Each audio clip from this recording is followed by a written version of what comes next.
Hello বন্ধুরা, জ্ঞানজ্যোতি coaching সেন্টারের পক্ষ থেকে তোমাদের সকলকে জানাই আরো একবার স্বাগত।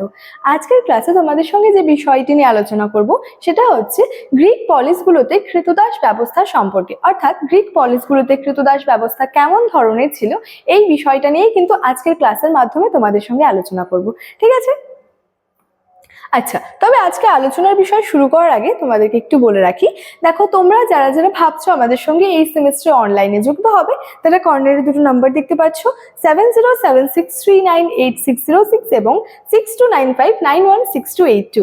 এই নাম্বার দুটি হলো আমাদের জ্ঞানজ্যোতি কোচিং সেন্টারের অফিসিয়াল হেল্পলাইন নাম্বার। তোমরা যারা যারা ভাবছো আমাদের সঙ্গে অনলাইনে যুক্ত হবে, নাম্বার দুটির মধ্যে কিন্তু যে কোনো একটি নাম্বারে যোগাযোগ করে আমাদের সঙ্গে যুক্ত হয়ে যেতে পারো। এবারে তোমাদের সেমিস্টারের কোর্স ফি সম্পর্কে একটু বলে রাখি। দেখো তোমাদের কোর্স ফি যেটা আগে ছিল সেটা ছিল হচ্ছে 1199 রুপিস, কিন্তু এই কোর্স ফিটা এখন কিন্তু তোমাদের পে করতে হচ্ছে না, কারণ তোমাদের জন্য কিন্তু একটা অফার রাখা হয়েছে। অফারটা হলো তোমরা কিন্তু শুধুমাত্র 99 রুপিস রেজিস্ট্রেশন ফির বিনিময়ে তোমাদের কিন্তু পুরো সেমিস্টারটা ক্লিয়ার করে নিতে পারছো।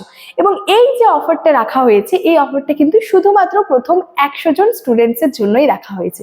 অর্থাৎ সেকেন্ড সেমিস্টারের প্রথম 100 জন স্টুডেন্টস, ফোর্থ সেমিস্টারের প্রথম 100 জন স্টুডেন্টস এবং সিক্স সেমিস্টারের প্রথম 100 জন স্টুডেন্টসের জন্যই এই অফারটা কিন্তু রাখা হয়েছে। ঠিক আছে? তো চলো, এই ছিল ইনফরমেশনের বিষয়। এবার সরাসরি আলোচনার বিষয় শুরু করছি। দেখো কি বলেছে, প্রথমেই বলছি যে এই যে গ্রিক যে পলিসগুলি, সেখানে যে কৃতদাস ব্যবস্থাটা ছিল সেটা নিয়েই মূলত আজকের ক্লাসের মাধ্যমে তোমাদের সঙ্গে আলোচনা করব। ঠিক আছে? কি বলেছে, প্রাচীন গ্রিসে পলিসগুলি সমাজ অর্থনীতিতে কি হচ্ছে, এই কৃতদাস ব্যবস্থাটা কিন্তু গুরুত্বপূর্ণ ভূমিকা পালন করেছিল। তাহলে প্রাচীন গ্রিসের এই যে পলিসগুলো ছিল, এই পলিসগুলোর সমাজ বলো বা অর্থনীতিতে বলো, কৃতদাস ব্যবস্থাটা কি করেছিল, একটা কিন্তু ভীষণভাবে গুরুত্বপূর্ণ ভূমিকা পালন করেছিল।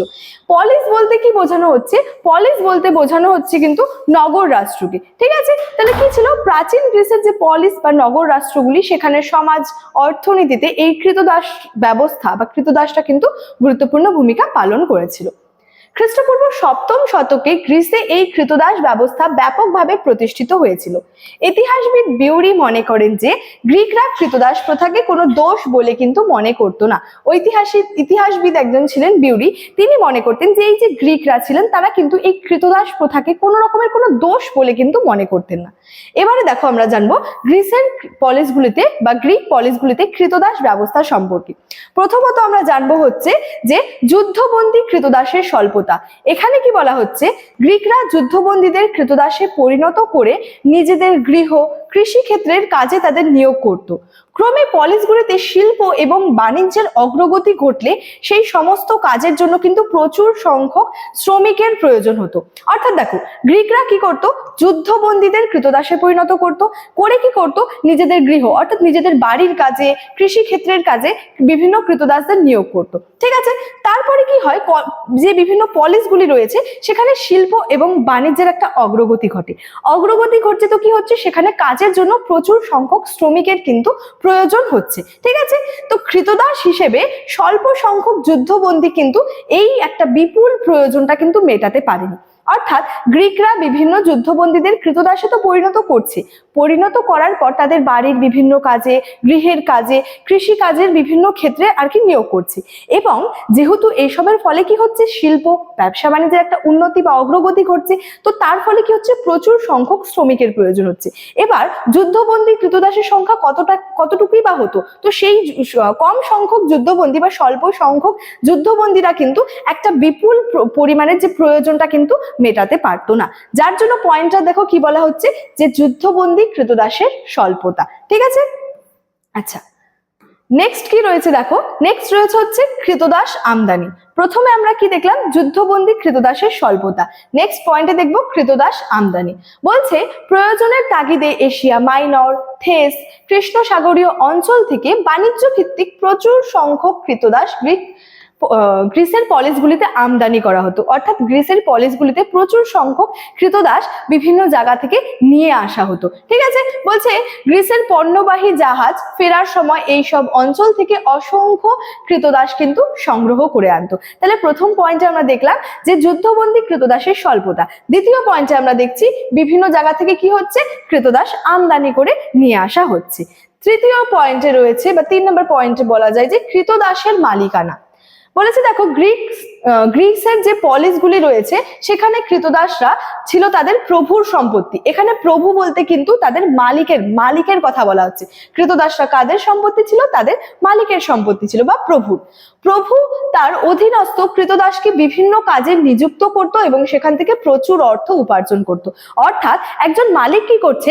কৃতদাসকে দিয়ে বিভিন্ন কাজে তাকে আর কি নিযুক্ত করছে। একজন মালিক তার কৃতদাসকে দিয়ে বিভিন্ন কাজ করাচ্ছে এবং তার ফলে কি করছে?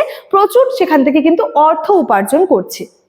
কৃষিক্ষেত্র, খনি, নির্মাণ কার্য, ক্ষুদ্র ব্যবসায় প্রচুর কৃতদাস কিন্তু নিযুক্ত করা হতো। তবে কাজ করে কৃতদাস যে মজুরিটা পেত সেটা কিন্তু তার প্রভুর হাতেই যেত।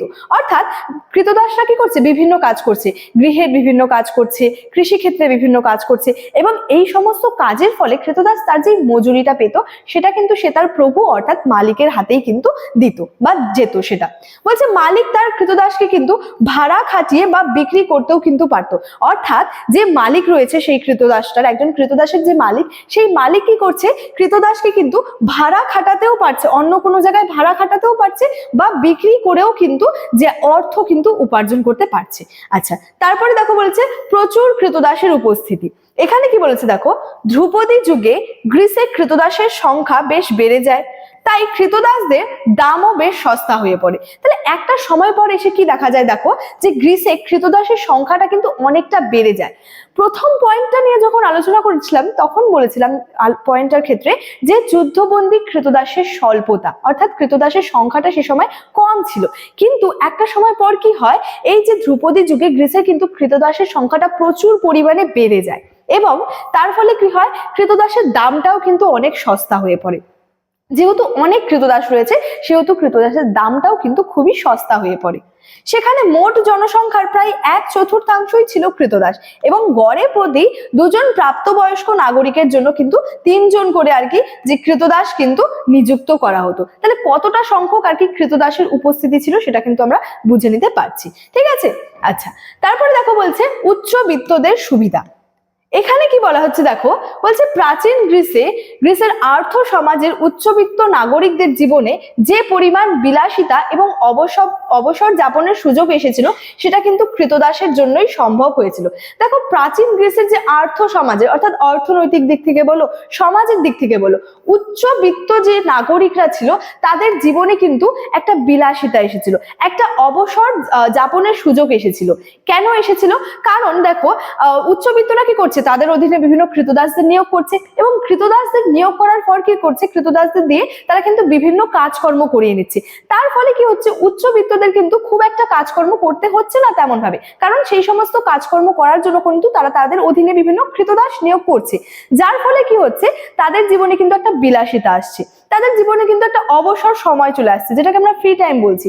উচ্চবিত্তদের হাতে কিন্তু সেই সময় কি হতো, প্রচুর পরিমাণে ফ্রি টাইমটা কিন্তু থাকতো এবং এটা কাদের জন্য মানে হয়েছিল, কাদের জন্য পসিবল হয়েছিল? কৃতদাসদের জন্য।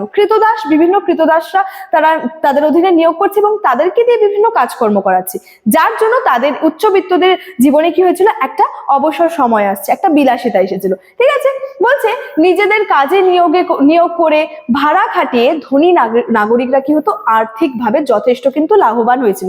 অর্থাৎ একটা মালিক যখন তার অধীনে একজন কৃতদাসকে মানে নিয়োগ করছে, তার ফলে সে কি করছে, সেই কৃতদাসটাকে দিয়ে সে কিন্তু বিভিন্ন কাজকর্ম করাচ্ছে, গৃহের কাজকর্ম করাচ্ছে, কৃষি কাজের কাজকর্ম করাচ্ছে, সে তো করাচ্ছে, আবার কি করছে, অন্য জায়গায় ভাড়া খাটাচ্ছে। ঠিক আছে, আবার কোনো সময় সেই কৃতদাসটাকে বিক্রি করে দিয়েও তারা কিন্তু আর্থিক দিক থেকে যথেষ্ট লাভবান হচ্ছে। তাহলে এই যে গ্রিসের বিভিন্ন পলিসগুলিতে কৃতদাস ব্যবস্থা কেমন ছিল, বিভিন্ন পয়েন্টের সাহায্যে কিন্তু তোমাদের সঙ্গে আজকের ক্লাসে আলোচনা করলাম এবং আজকে আমার আলোচনার বিষয় কিন্তু এতটাই ছিল। ইনফরমেশন ভিডিও শুরুতেই আলোচনা করে রেখেছিলাম। চলো আজকের ক্লাস এতটাই, দেখা হচ্ছে পরবর্তী ক্লাসে। Thank you so much, thanks for watching.